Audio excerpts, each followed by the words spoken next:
Look, you fool. Ambassadors get 10 minutes of my time. Dictators maybe a quarter of an hour.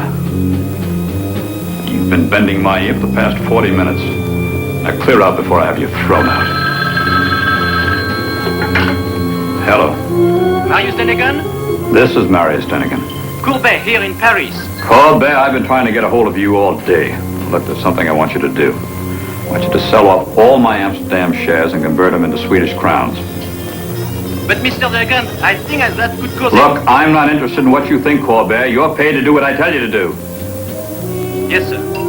Use my Stockholm company, and I want you to get all the available shares you can of Scandinavian Carbide. I want you to hold it for 36 hours, and then call it.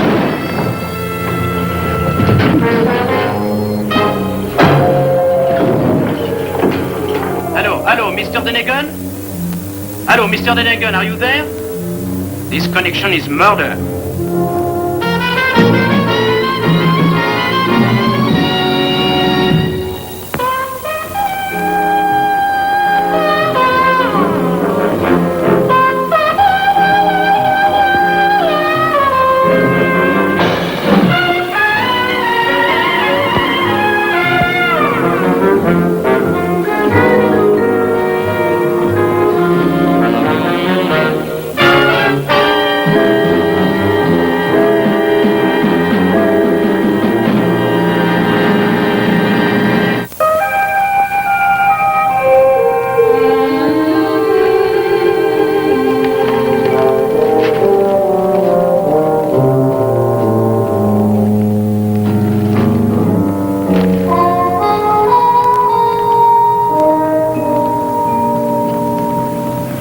You've got it pretty nice out here, haven't you, son? I had it a lot better before you came along. Well, let's not start like this, Diamond. I got a better idea. Let's not start at all. How about that? Well, I might have known not to expect anything better. McAllister, the first day I walked into the 44th Street station house and saw you sitting behind the desk in a captain's uniform, I lost all my boyhood illusions. I suggest you do the same. Now, goodbye. Oh, that was 10 years ago. A lot of things have happened since then. I'm no longer on the force, for one. I see you're reading about the Denegan case. Good for you. That's why I'm here. I've been called in on it. You? Now, lately, I've been working out here as a private investigator. I did an odd job or two, now and then, for Denegan. And, well, his mother wants me to find who did him in. Well, why you? With all her money, she could import Scotland Yard brick by brick. Are you kidding? No, on the level, Diamond. This is the biggest thing that's ever come my way. It's come a little late, if you know what I mean. I know what you mean. This is a job for a young man. Yeah? Why don't you turn it down? If you knew how I needed this dough, you wouldn't ask that question. I'm McAllister, that gets me right here. This is the thanks a man gets. This is the gratitude. The gratitude? I made you, Diamond. I spotted you from the beginning and trained you from scratch, and you know it. You spotted me, McAllister. It made my life miserable, that's all. If it wasn't for the benefit of the years of my experience, you'd still be pounding a beat on New Lots Avenue. Get out of here, McAllister. Get lost, will you? Is anything wrong, Daddy? No, everything's all right, honey. Now, don't tell me this is Marilyn Ann. Hello, Mr. Diamond. Well, what happened to you? I grew up. Girls have a way of doing that. Well, you did a rather good job of it, didn't you? Well, I'm 19 now. A lot can happen in 10 years. Evidently. You're not going to help my daddy, are you? Well, Marilyn, I thought I'd pass this one up. Oh, don't worry, honey. Everything's going to be all right. Sure. Things been pretty tough? Uh-huh. You see, this is the first case my daddy's had in a long time, and, well, he should never left the police force, but, well, he thought I'd like it out here. How much is the fee on the Denegan case? $5,000. But I have to deliver before I can collect. I'll split 60-40 if you'll lend me a hand. I'd lend nobody a hand. All right, the deal's 50-50. But McAllister, I wouldn't work for you for a swinging million. All you have to do is sit back and relax until payday. I'll take care of it. Okay. Anything you say. Thank you, Mr. Diamond. 19, huh? So long. Bye. Goodbye.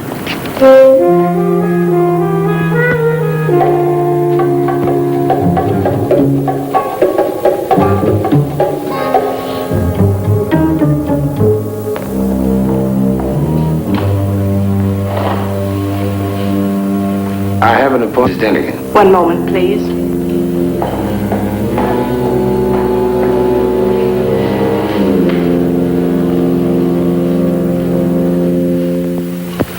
Mr. Diamond?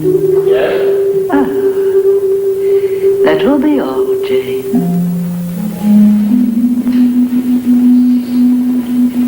Mr. McAllister telephoned a few moments ago and advised me that you would be arriving. How very prompt you are. And I'm sorry for all your trouble. My trouble? Young man, my troubles are all over. I have been holding on for years in the hope that somebody, someday, would finally murder Marius. It had to happen sooner or later, of course. But I can tell you that there have been times when I have been most impatient. Most impatient indeed. Mrs. Denigan, if you feel that way, why spend good money trying to find out who did it? I haven't the slightest interest in finding out who did it. No. I engaged Mr. McAllister for the sole purpose of proving that I did not do it. You see, I had plenty of motive, I can assure you. Would you follow me this way, please?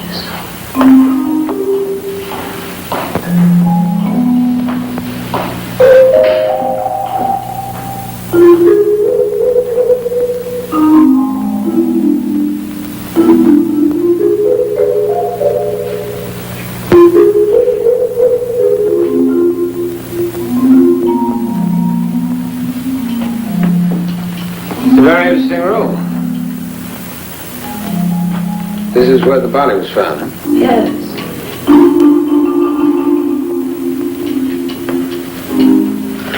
How about all this? Well, most of them are where they found the pieces of the statue, this statue that was smashed in the struggle.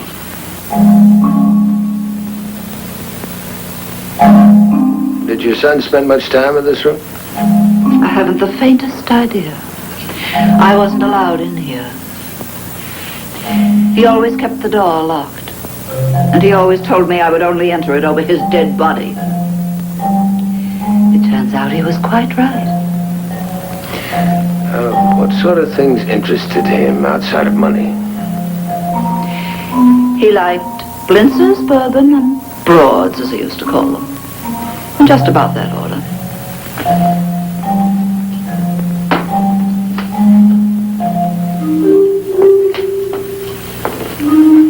Oh, you know, of course, that the police have been over this room quite thoroughly. Yes, I know. Just what is it that you are hoping to find, Mr. Dunn? Well, frankly, I wasn't hoping to find anything. Looks like I was being pessimistic. What is that? Well, I think it's a mute off a violin. Oh? Mind if I hang on to the one?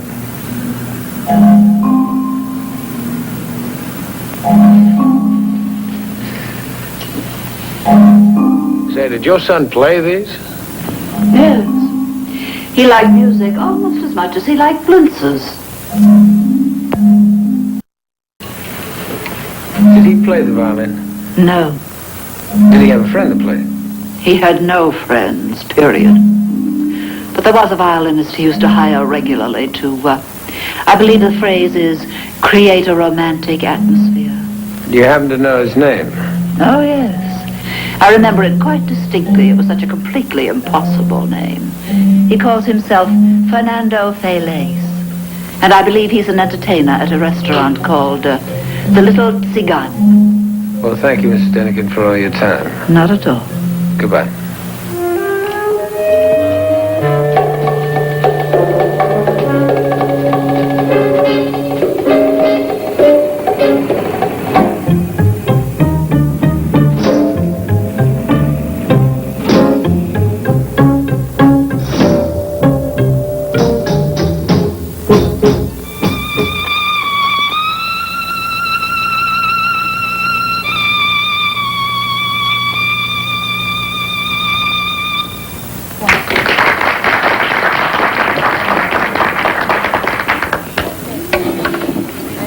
Merci, monsieur.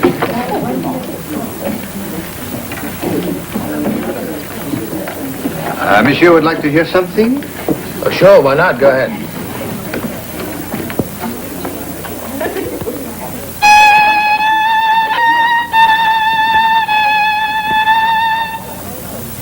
Say, that's a little loud, isn't it? Too loud, monsieur? Yeah, just a little.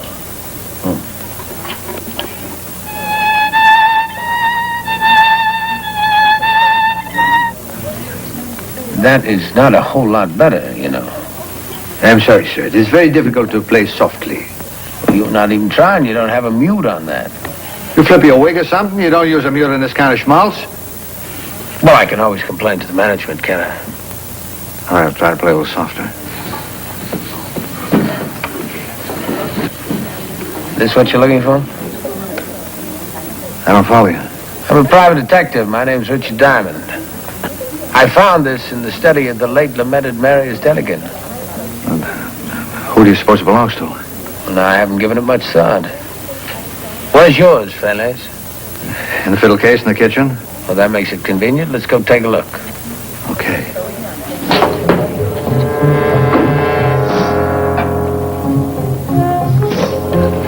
Hey, Diamond. I thought I told you I was going to handle this, McAllister. Well, your telephone service told me you'd be here. I just dropped in to see how you were doing. I'm doing all right.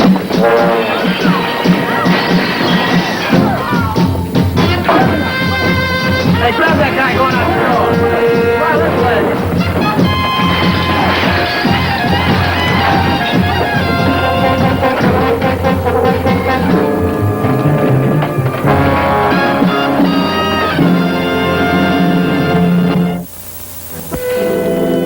Daddy feels just awful about what happened last night.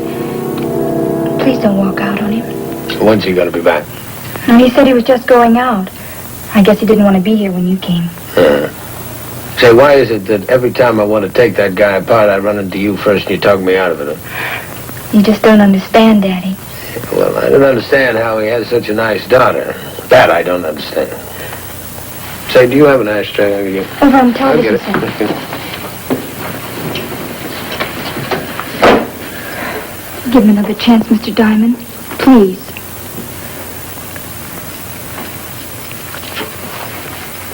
He was different when she was alive. That's my mother. She died when I was 8. Well, she was a pretty woman. And she was beautiful. Oh, you will stay on the case, won't you? Honey, did you ever sell insurance? Huh? Well, you should. You're very persuasive. It's a shame to let all that talent go to waste. All right, I'll stay on the case. Oh, that's wonderful. Well, now, I truly do feel rewarded for my virtue. Gee, it must be wonderful to be as good at a job as you are. Yeah, well, this is some job. You know, I'm wasting good time in shoe leather trying to find out who killed a man that nobody's going to miss. Marius Deniker was a very important man, though, wasn't he? Well, his mother didn't think so. I thought he had nice eyes. How would you know? Oh, I saw his picture in the paper a month or so ago. Yeah. Rather attractive in a weird sort of way. And all that money. Can I use your phone? Sure.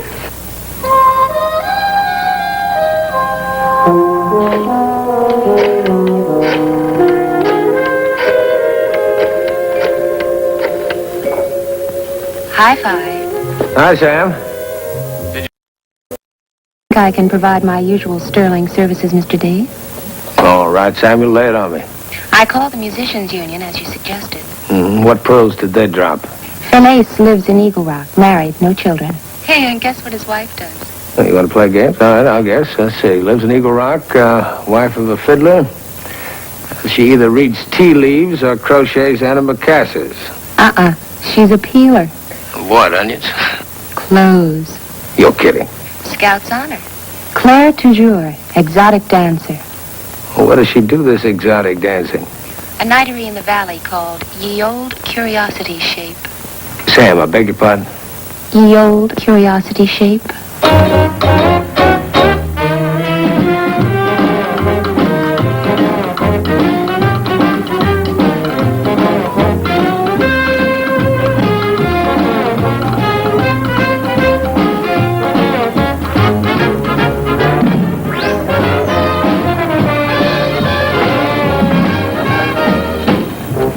Hey, you're kind of early, aren't you? About 2 hours. Any particular reason? Well, you see, we exotic dancers have got to be kind of Johnny on the spot. I mean, when there's an opening in the field. Well, you figure there'll be an opening here? Well, I know there'll be an opening here. You see, I got the word that Claire Toujours is down at police headquarters, and she may not be coming back. Well, good luck.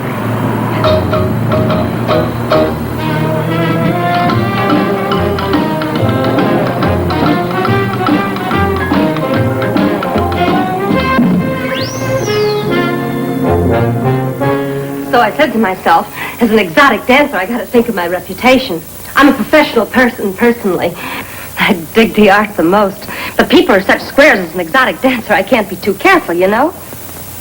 Have you got that? That's crazy, baby. Got room for one more, Lieutenant? You got quite a following, haven't you, Lieutenant? Well, anyway, as I was saying, I figured I'd had it. So I went over to Denikin's house. I looked him in the eye. I told him he was a no-good bum, and I shot him dead. Thank you very much, Miss Toujours. You've been very helpful. Get copies of that typed up and brought in for signature. Miss Toujours, you said you looked him in the eye and then you shot him? That was figure of speech, wasn't it? What? What does he mean? Well, you did shoot him in the back, didn't you? Well, did I? What do you mean, did you? Well, I mean, I got a lot on my mind. I forgot for a minute.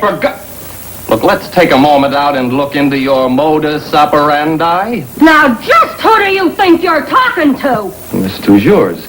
Now, you get off my back, will you? I came here to tell you I shot him, and I did. I shot him, do you hear? I shot him! I shot him! Oh, listen to her, she's lying. Who is this man? I'm a husband, that's who. You get him out of here. The lady's making a formal confession. I don't care what she's making. You'll never convict her of Denikin's murder. Just let us worry about that. He's sick. You gotta listen to me. He's sick. I killed him. He's lying to protect me. Why don't you shut up? What's going on here? I told you I killed him. I already confessed, didn't I? Why don't you keep your trap shut? Oh. You gotta listen to me. He's a very unfortunate person. He's out of his head. Lieutenant, I think you have one more killer than you need. Lock them up. I'm holding a pair of them for murder. You can't do this to me. Get me a chief lawyer.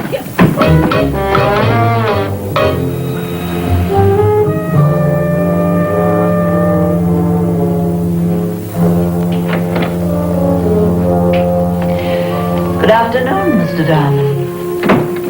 Good afternoon.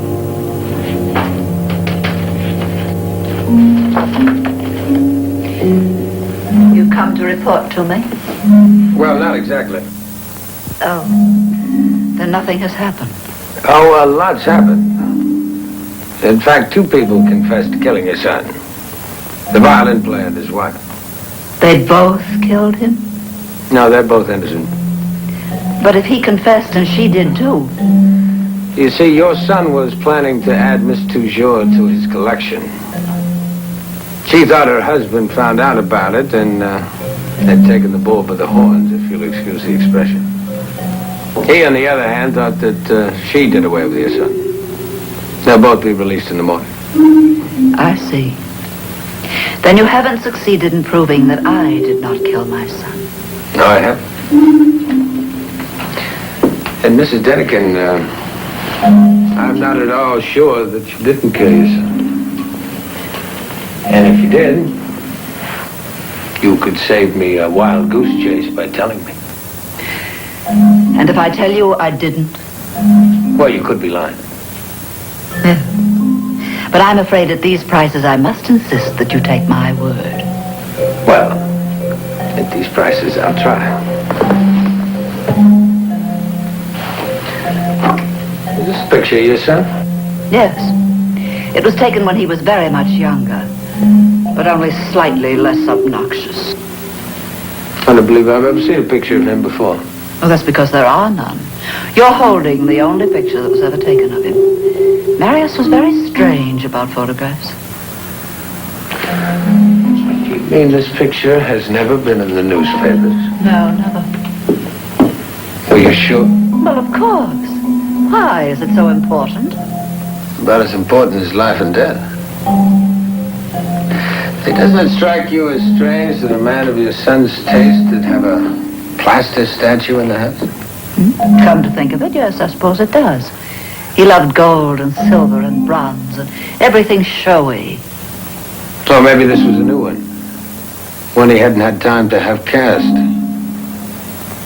What happened to all the pieces? Well, there was only one piece large enough to keep. It's here somewhere in a box. Yes, here it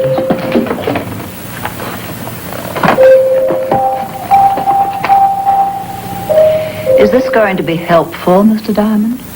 About as helpful as the switch on the electric chair, Mrs. Denigan. What is it? It's a reasonable facsimile of an earring. An earring I've seen somewhere before. Where? In a picture of somebody's mother.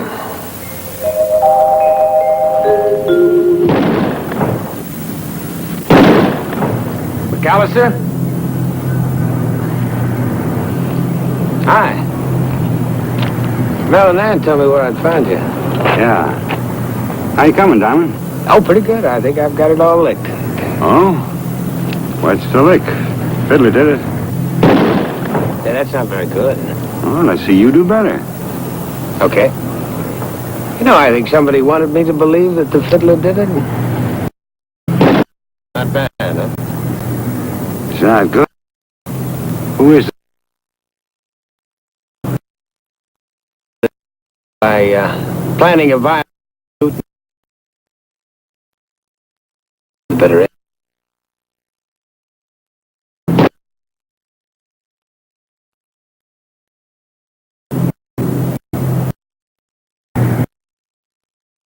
It'd have to be a guy that knew me pretty well.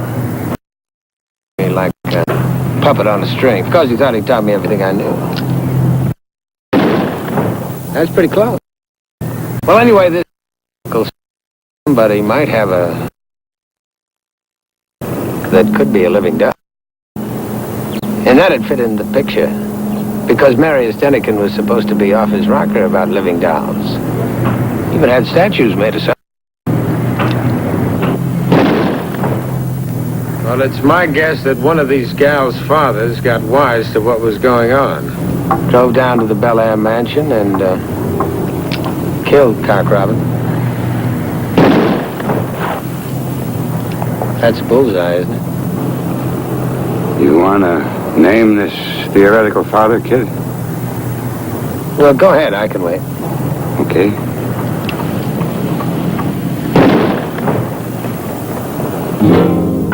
Tell me. I don't think I have to, do I, McAllister? No. No, you don't. You already fired 6 shots. But then who counts? If you buy a car or truck...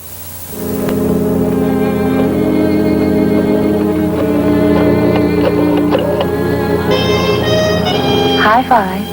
Hi, Sam. Oh, hi, Mr. D. She didn't call, I'm afraid. Who didn't call? Whichever of your various playmates you rang to ask about. Hey, Sam, I don't want to shake you up, honey, but the playmate I called to ask about is you. Oh? And what is the nature of your inquiry, please? Well, I want to find out what time you get off work and what you're going to do tonight. Well, I'm off at 8, and my plans, which I never change, are to go home and finish the book I'm reading. What book are you reading? You wouldn't like it. It's a detective story, all about a butler who didn't do it. Bye, Mr. D. Goodbye, Sam.